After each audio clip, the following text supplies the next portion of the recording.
Hey, I want to say hi to just a special person on here. Brian Niels, his mom is watching us from Sheboygan. Great to hear you, Wisconsin. Great to see you. Um, Today is Mother's Day, and I believe it's a really important day. It's not just one of those Hallmark holidays. I think this is one where we really need to take at least a day, and we probably do this more often, but we should honor our moms and give thanks to God for them because they show us at a very early age what God is all about. Right, not just teaching us Bible stories, which is really important, but they embody that, right? It comes from their hearts. God loves them and God forgives them and God gives them life and continues to transform them. And they, in turn, love us. Even when we mess up, even when we cry, when we carry on. And I got to tell you, if my mom's watching, Mom, thank you so much because there were so many times that I am sure I gave you a run for your money. Right? Probably caused you to go into a dark room and cry, right? Just because of my arrogance, my pride, my rebellion, thinking, hey, I know it all, and thinking that my mom knows nothing. See, what you come to find out is your mom knows everything. And that you probably need to be quiet and listen to her and learn and grow. And so I really think that that all that our moms do comes from their hearts. It's an act of devotion, not just to God, but to us. And it's just such a beautiful thing to see. And this morning in our Outcasts series, we're going to see a woman, and we're going to see her respond in a way that is just so amazing. And it comes right from her faith. It comes right out of her as a response to the love of God to her. She doesn't just keep it to herself. She doesn't care about her reputation, doesn't care what other people think. She has been like totally reborn and life changed, and she is going to show everybody what that looks like. Because Jesus came to seek and to save her. And I want to say that to all of you out there, anyone who doesn't feel like, and maybe wonders whether God loves them. That's what this series is about, to let you know that he does. And to remind all of us that without Jesus, we are outcasts. We're those ones that he came to seek and to save. We're those lost ones who were dead in our sins. But that makes this great news even greater. That even though he knows all those things, even though we're not fooling him for a second, he loves us. And again, our moms give us a glimpse of what that looks like. To love someone who can very often be unlovable. All right? So, as we go to this dinner that's happening that Jesus was invited to, this was one of the Pharisees who had invited him. And we're going to see, I think there's two basic responses to the love of God. Two responses to God coming down and saving us. One is to sit back with your hands folded like this going, yeah, I don't think that person's legit. Judging, looking down on, you know the attitude. And you know sometimes that you have that. Because I know sometimes I do. Instead of getting excited that God is working in someone's life, I'm going back going, maybe they'll get their act together sometime. Or we could be like this woman and be so blown away by what God is doing that we can hardly contain ourselves, and we're going to do whatever it takes to express that and to get excited and to do like what we talked about a couple weeks ago. Remember, Jesus said that there is rejoicing in heaven over someone that repents. So when somebody believes in Jesus, when somebody says, yes, Lord, even though I don't deserve it, you died for me and you went to that cross and you came out of that tomb so that I might live. It says heaven just erupts with music or whatever happens. I mean, it's just a big party in the sky, right? And they're just, the angels are rejoicing. Someone is lost and now they're fine. They're blind and now they see. But let's look at and see what happens. Now we have seen in Luke 7, and later today I want you to look at Luke 7 and see at the very beginning, he heals a centurion's servant. And he doesn't even have to be there. In fact, the centurion shows great faith, greater faith than most of the people who were the people of God. See, this guy's kind of an outsider. He's a bit of an outcast. But Jesus heals this servant that he cares about. And then he raises to life, right, from the dead, a widow's son. He has compassion on this poor lady who has really no means and no way to support herself, right? Back in those days, she would have been just totally lost, maybe left to beg. But Jesus brings her son back to life. And you see all of that's happening, and Jesus is doing all of these things.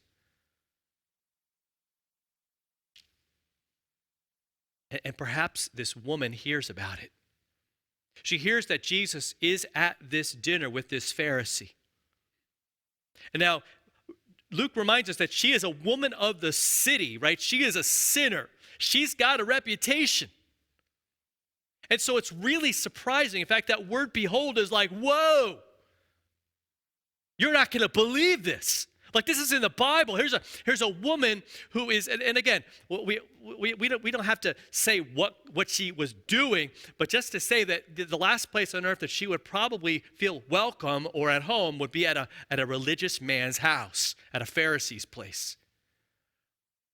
That would be someplace she would have avoided, because they would do nothing but look down on her, nothing but sort of write her off. Long time ago probably happened. But she learned that he was there, so she brings this alabaster flask of ointment, and this was like this costly perfume. This would have cost a lot of money. Each and every drop would have been precious. It would have been this thing that she would have taken great care with, and it was something that was very, very important to her. And that's really important to see, because she's going to just pour it all over Jesus' feet in a few minutes. In fact, she's there behind him, and they didn't eat like we do on a kitchen table or a dining room table, in chairs. That's kind of how we eat. But back then, right, they were on these cushions, and they're chilling, and they're like kind of laid out, and his feet were probably behind him, and it was kind of more of a public. There was public access to where they were eating. But even though it was, this was still, I think, just such a risky thing for her. What are they going to do? Are they going to throw her out? Are they going to just heap shame upon her? But she goes right to Jesus, and she begins to wet his feet with her tears, wipes them with the hair on her head, and she begins to kiss his feet and anoints them with this ointment. Now, I've read this account many, many times, and it's almost uncomfortable, isn't it, what she's doing? I mean, let's face it, for her to be able to have enough tears to wet his feet and clean them up, that's a lot of crying. And so she is just weeping uncontrollably, but these are tears of joy. Her shame has been taken away. Her guilt has been paid for. Finally, maybe perhaps for the first time in her life, she is accepted by someone. She is loved by someone. Her sins are not counted against her anymore. Her past no longer has to haunt her or dog her or have to, be her reality or her identity any longer. And she's just overwhelmed with feelings. Now, I know that for many of us, right, we're kind of trained, your faith is not feelings. But let me just say this, that when you really see the full weight of your sin and you feel that and you feel the full weight of Jesus taking all of that for you, it's something deeper than feelings. Right? It's something that is so deep down and something that is so profound and so amazing. And that's what she is doing. I don't know, maybe the word adoration would be appropriate. for what she's showing to him. This is worship and what it's supposed to look like. We want it so calm and we want it so dignified and so respectful. I mean, she's got none of that. She's just going to show Jesus what she thinks about what he has done for her. Hey, maybe we can learn that. I'm not saying we get out of control, but when it comes to praising God, why would we ever put a limit on that? Given what he's done, given who he is. Do you remember King David back in the Old Testament? There was one episode where he is out there and he is just dancing. He's letting it all he's just going for it. And his wife's like, hey, come on, show some respect, show some dignity. And he's like, you know what? I can get even more undignified than this.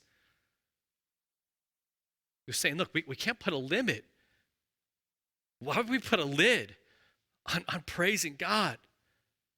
On showing him all that we are. Why? Because he's given us everything. See, are we going to be like the Pharisee, standing with our hands crossed in the corner, thinking to himself, right, if Jesus knew, if he was a prophet, and it's quite clear that he does not think of Jesus as a prophet. He doesn't show any respect to him. He goes, he would know who she is, and he would know what kind of woman she is. And there's no way that he would let her go anywhere near him. So if Jesus was anything, he would not touch her with a 10-foot pole. She's a sinner. That's who she is. Notice, she's not even a person. She's a category. She's someone to be written off, to be forgotten about, someone who makes me feel better. So is that who we're going to be as God's people?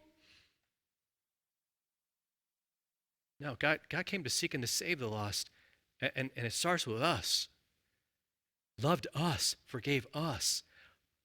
One of the commentators that I was looking at this week, it was so cool. I think it's a guy from a long time ago. He said, put your name in this text. Right? Because the woman doesn't have a name, but put yourself in there.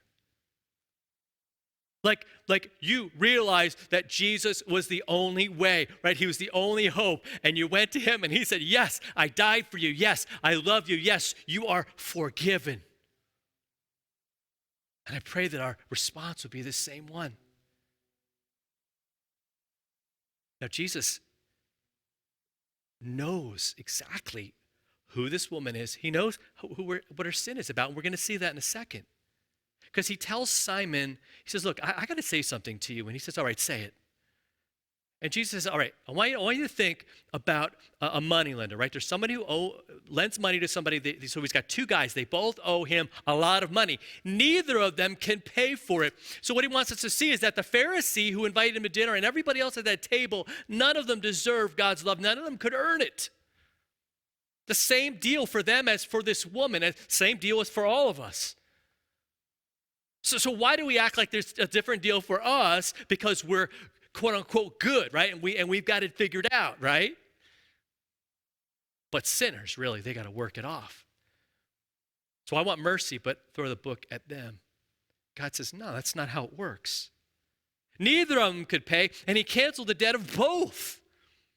Now, which one is going to love him more? Now, Simon knows that it's all kind of come down on him. Like he was not there to honor Jesus. He didn't invite him in. I think he was probably inviting him in to find something wrong, something he could get him. And this woman coming up to him, and the way Jesus reacts, it's probably perfect. It's like, oh, wait till I tell the guys. Oh, we're going to have him then.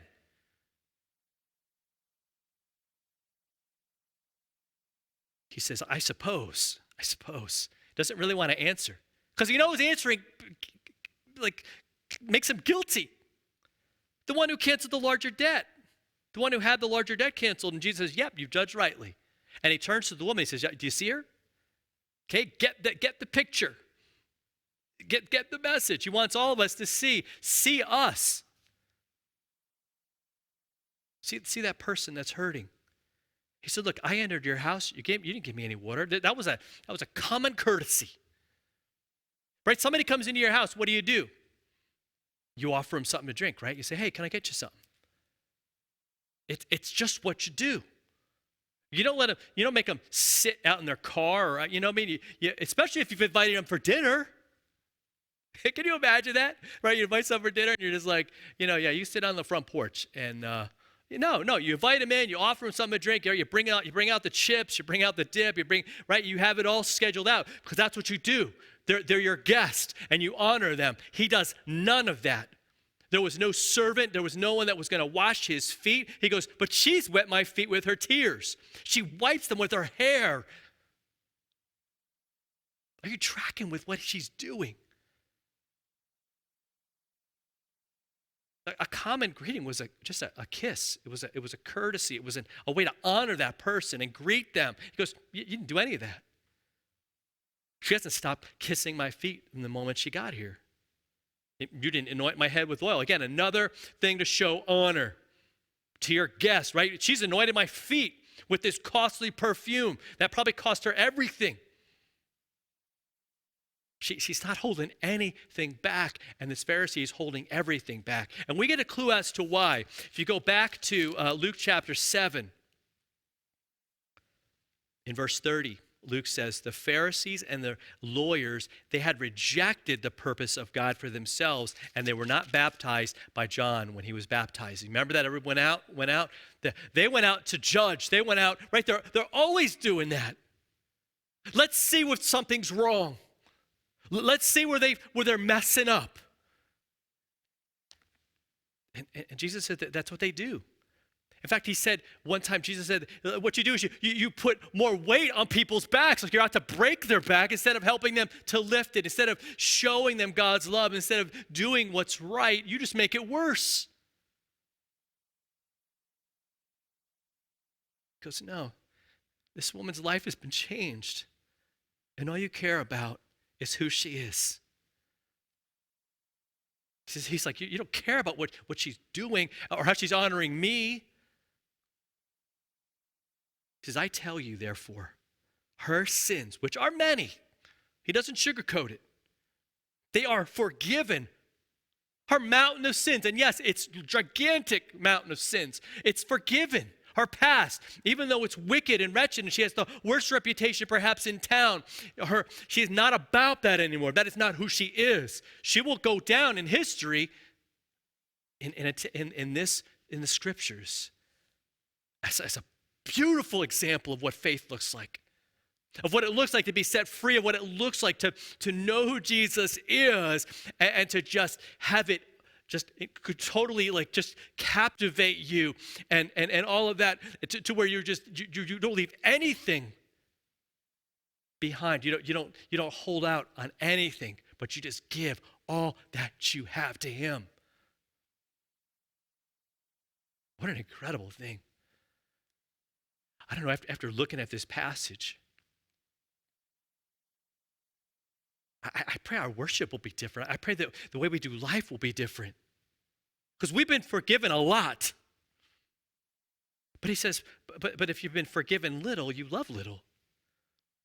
Now, she wasn't forgiven because she did all those things. She did all those things because God set her free, because Jesus showed her his love to her.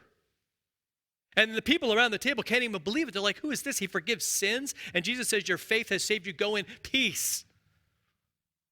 Finally, she gets to have peace. Finally, we get to have peace. Because God has forgiven us. Jesus has set us free. And I pray that we rejoice with the angels in heaven when we see him working in someone else's life. In fact, what could be a greater goal for our lives than to see that happen in our families, to see that happen, right, with the people around us that we love, our neighbors, the people we work with, the people we go to school with, that they would know who he is, that they would no longer live in darkness, no longer condemned by their past, but they could go with faith in him, their sins forgiven.